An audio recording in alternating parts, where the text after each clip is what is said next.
I'm sorry. Who are you? The heiress's voice was pure ice. The staff entrance is in the back, she pointed. Completely unaware, she was speaking to the one woman who held the billion-dollar future of her family in her hands. The air in the San Francisco Museum of Modern Art was thin and electric, smelling of money and ambition. Tonight, it hosted the Aura Innovator Summit, a gathering of Silicon Valley's demigods.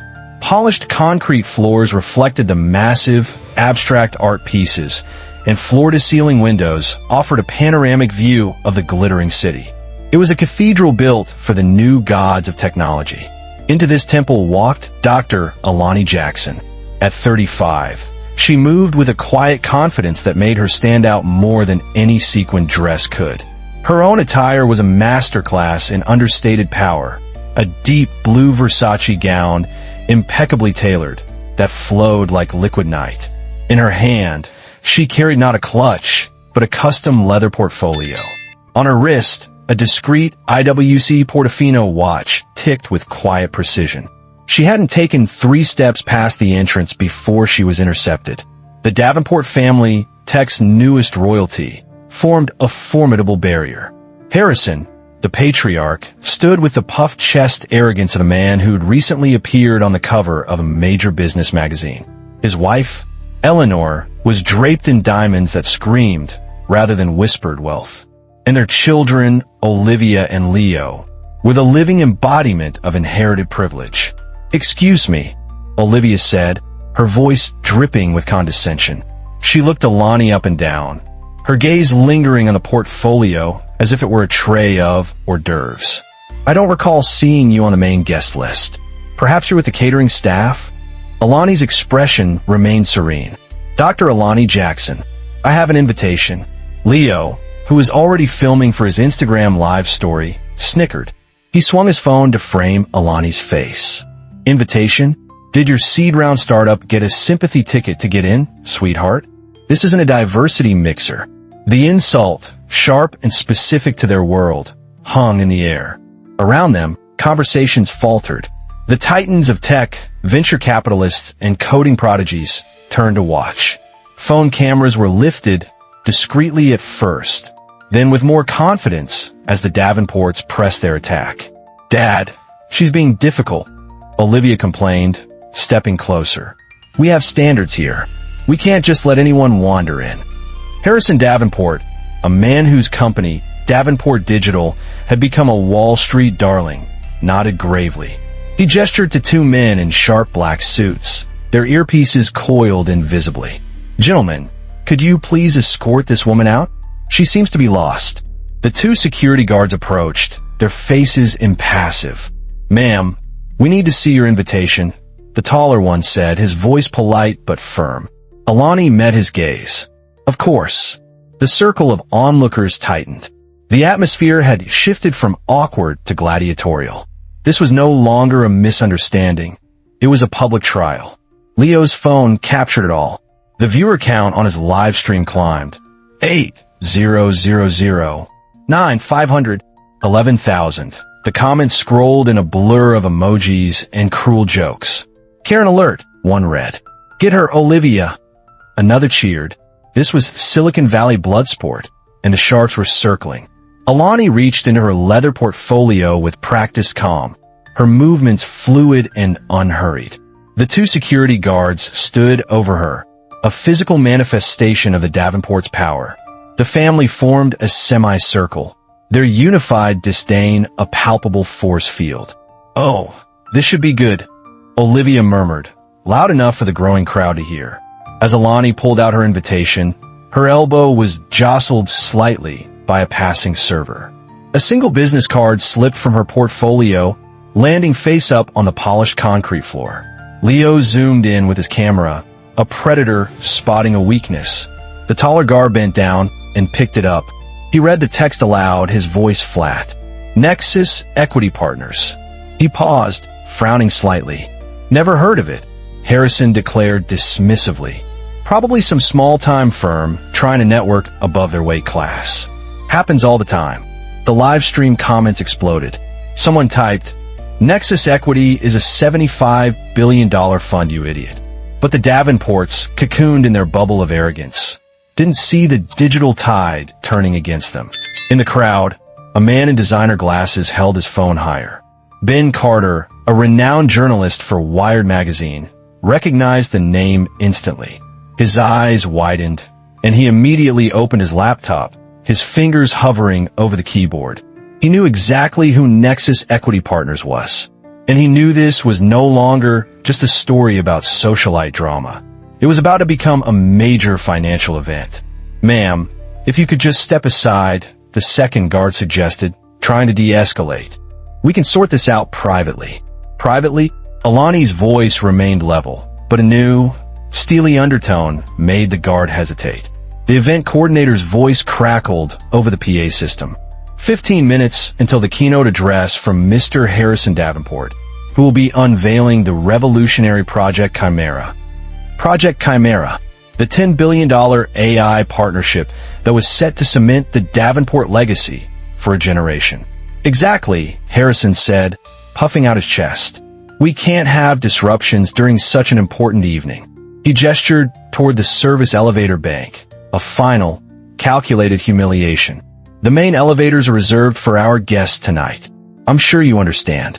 In front of 200 of Silicon Valley's most influential people, they were directing her to the servants' exit. The Instagram live viewer count hit 18,000. Comments poured in faster than anyone could read. The hashtag Davenport debacle began trending in San Francisco. Alani took a single deliberate step toward the service elevators, then stopped. A slight smile touched her lips, the first crack in her composed facade. "Understand your position, Mr. Davenport," she said, her voice carrying across the silent room. "Time is indeed valuable, especially when $1 billion are on the line." The irony was completely lost on him. He nodded, smug and victorious, believing she had finally accepted her place. 10 minutes until the keynote, the coordinator announced, her voice tighter now. Alani turned back to face the family. She ignored the security guards, who now looked uncertain, and pulled her phone from her portfolio. "Actually," she said, her tone conversational but underpinned with steel, "I think I'll wait for the main elevators.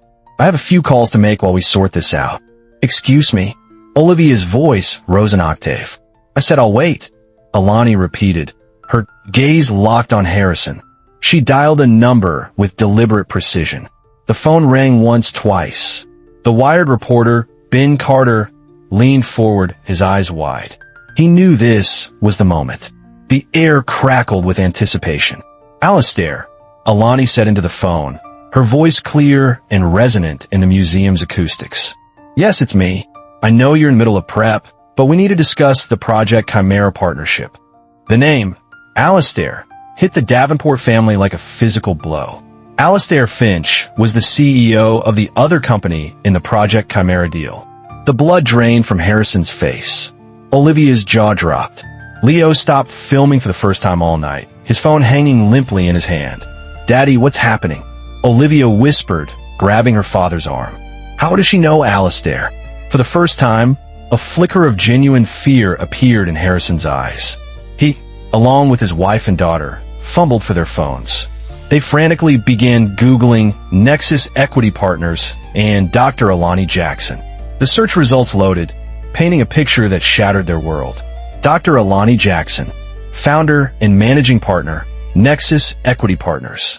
Assets under management, $75 billion.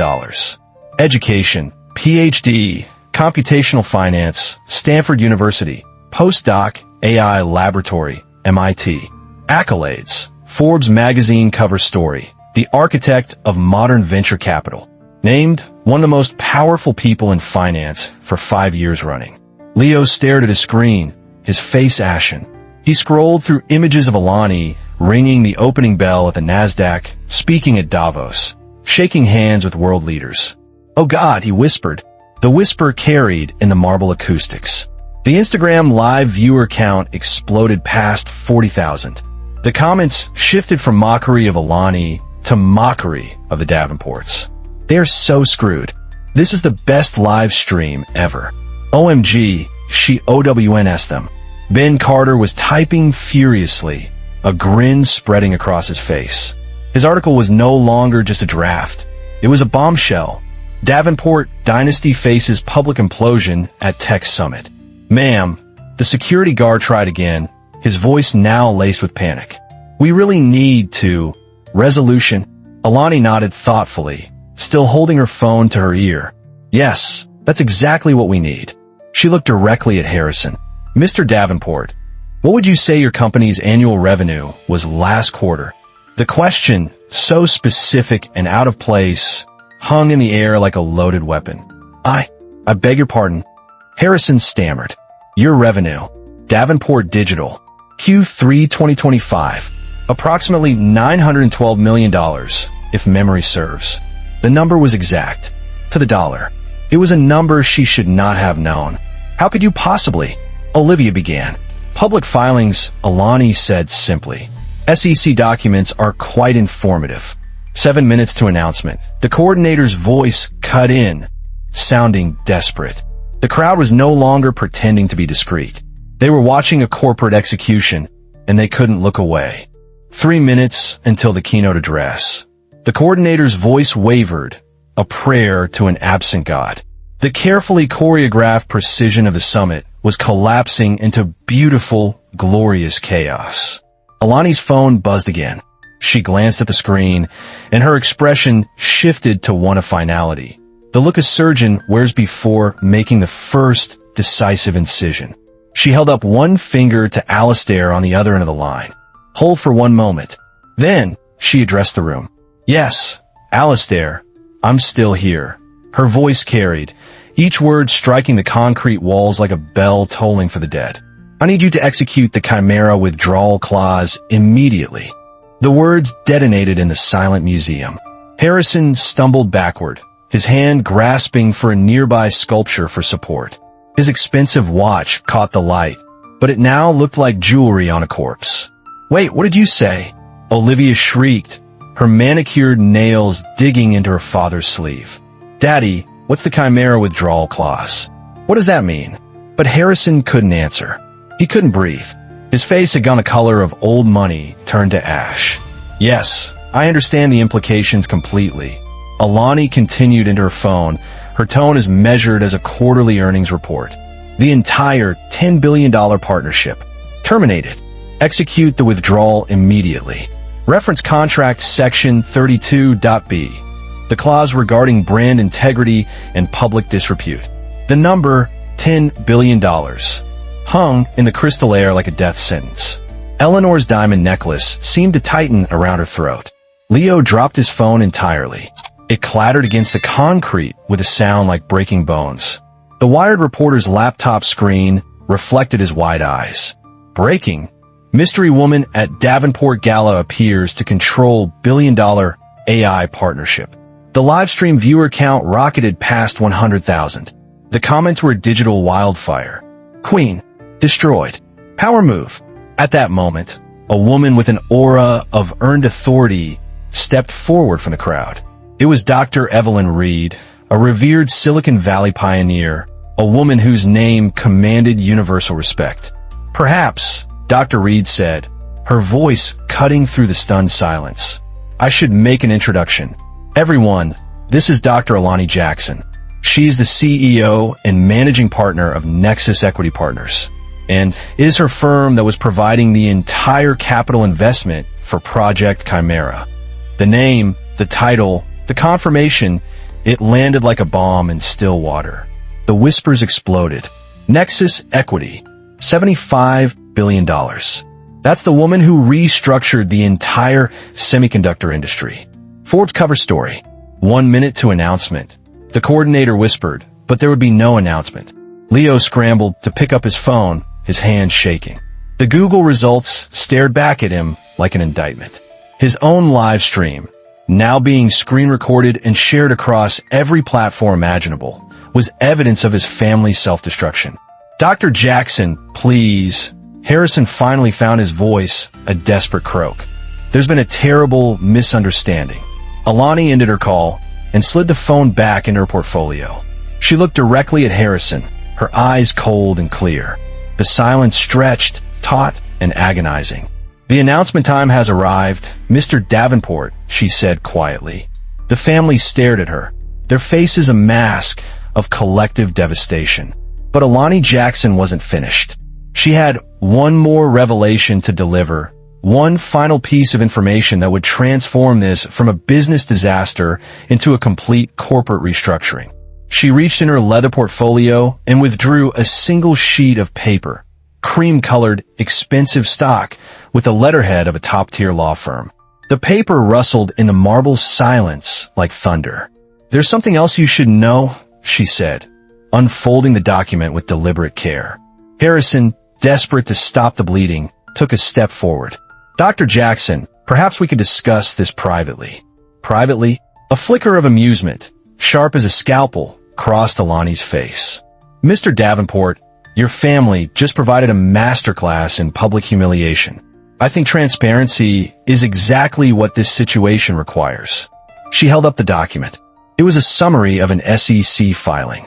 "Nexus Equity Partners doesn't just control the Project Chimera partnership," she said, her voice dropping slightly, drawing everyone in. Her smile returned, that same unsettling expression from before. "We also own 38% of Davenport Digital itself." The revelation detonated like a nuclear bomb in the crystal air. The silence that followed was the sound of an empire falling. 38%, Leo whispered, his cracked phone screen reflecting his pale face as he frantically Googled the public filings. That makes her the largest single shareholder. Largest shareholder? Olivia's voice was a choked gasp. "But the Davenport Family Trust owns 31.2% combined."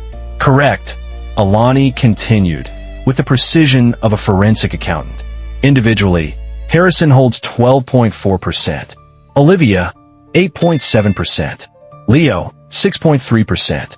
Eleanor, 3.8%. I did my research. The Instagram Live audience had swelled to 150,000 viewers. The comments were a waterfall of pure chaos. "She owns them. Boss move. They work for her now. Racist family getting owned by a black queen." Ben Carter's fingers flew across his keyboard. "Explosive. Dr. Alani Jackson reveals 38% ownership stake in Davenport Digital during viral confrontation. Family faces potential hostile takeover." "But that means," Eleanor clutched her diamond necklace like a rosary. "That means you could influence corporate governance, demand board representation, call for leadership changes." "Yes, Mrs. Davenport." Alani's tone remained conversational. "That's exactly what it means. With 38% ownership, Dr. Jackson didn't just have influence. She had control.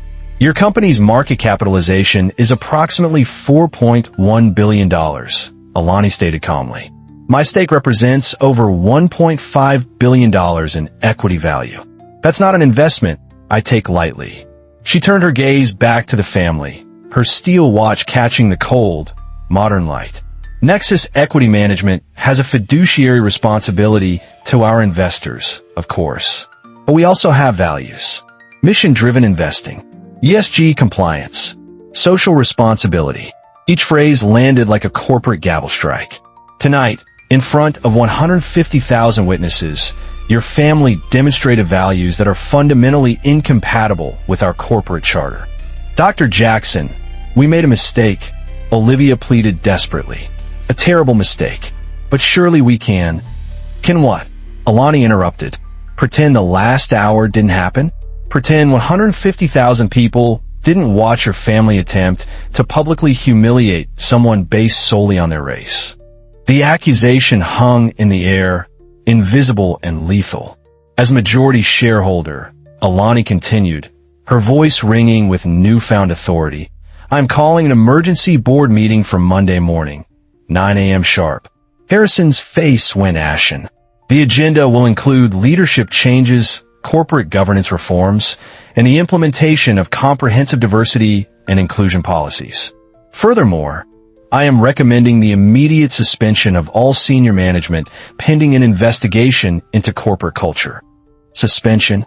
Olivia staggered backward. "But I'm the COO. You were the COO. Alani corrected gently. As of this moment, your leadership is under review. My recommendation carries significant weight. The alternative, she added quietly, her voice a silken threat, is a hostile takeover, which, given recent events, I'm confident our other shareholders would support enthusiastically. The room processed this nuclear option. A hostile takeover would mean the complete removal of the Davenport family from the company that bore their name. Harrison looked around the museum at the empire that took a generation to build and less than an hour to destroy. What do you want from us? He asked, his voice barely audible. Alani folded the document and returned it to her portfolio. I want what Nexus Equity Partners has always wanted, Mr. Davenport. A partner we can be proud of. She paused. Monday morning, 9 a.m. sharp. Don't be late. Monday morning at 9:03 a.m., the Davenport Digital Boardroom felt less like a center of power and more like a funeral parlor. The mahogany panels that once projected authority now felt like prison walls. Dr. Alani Jackson entered, flanked by 2 attorneys and a corporate restructuring specialist. She took the seat directly across from Harrison, the symbolism lost on no one. The emergency board vote was swift and brutal. Olivia's suspension as COO and Leo's as CMO were approved unanimously. Harrison was stripped of his chairmanship. Effective immediately, Dr. Jackson's reform recommendations were to be implemented. The changes were immediate and systemic. A $75 million fund for minority-founded tech startups, seeded by Nexus Equity, was operational within 72 hours. A new tech dignity protocol, mandating training on inclusive leadership and unconscious bias, was rolled out to every employee. A corporate diversity dashboard, tracking hiring and promotion metrics, was made public. The personal costs were just as profound. The Davenport family was required to participate in a corporate leadership rehabilitation program. Their journey from arrogance to accountability was chronicled by the business press, becoming a cautionary tale for the entire industry. Harrison's public apology, broadcast across all company channels, generated 15 million views. The comment section was a global seminar on privilege. The original Instagram live video, now with over 3 million views, became required viewing in business schools from Stanford to Harvard. Marcus's racist commentary spawned a documentary series called When Privilege Meets Reality, examining how social media is reshaping corporate behavior. Dr. Jackson didn't seek the CEO position herself. Instead, she appointed Dr. Patricia Williams, a black woman with 2 decades of Fortune 500 experience. Under her leadership, Davenport Digital stock, after an initial 23% drop, recovered and soared as ESG investment funds flocked to the company's authentic commitment to change. The canceled Project Chimera was replaced by a consortium of minority-owned tech suppliers, a partnership that proved both more innovative and more profitable. 2 years later, Davenport Digital won the Corporate Responsibility Excellence Award. Harrison Davenport accepted the award, but his speech was one of humbling gratitude. Real change, he said, his voice thick with emotion, happens when you're forced to confront the person you were and choose to become someone better. I want to thank Dr. Alani Jackson for that severe but necessary opportunity. Alani's investment philosophy, dignity-driven capitalism, had been proven. She had never needed to execute the hostile takeover. The threat alone, wielded with strategic brilliance, had created a transformation that decades of voluntary diversity programs had failed to achieve. Her 38% stake had become a partnership, not a weapon. These are the real stories that matter. Stories of strategic brilliance, of transformation emerging from the darkest moments, where intelligence and integrity triumph over ignorance and arrogance. The polished concrete floors of SFMOMA still gleam, but now they reflect new possibilities. What is true leadership? Have you ever witnessed a moment where quiet competence challenged loud privilege in a professional setting? Share your experiences and thoughts in the comments below, but please, always comment with respect. These conversations are vital for all of us to grow. If this story about strategic wisdom and accountability resonates with you, please share it with someone who needs to see it. And don't forget to subscribe and hit that notification bell for more stories of brilliance, transformation, and triumph. Because these voices, these stories, these examples of excellence deserve to be heard. Together, we're not just changing minds, we're changing culture.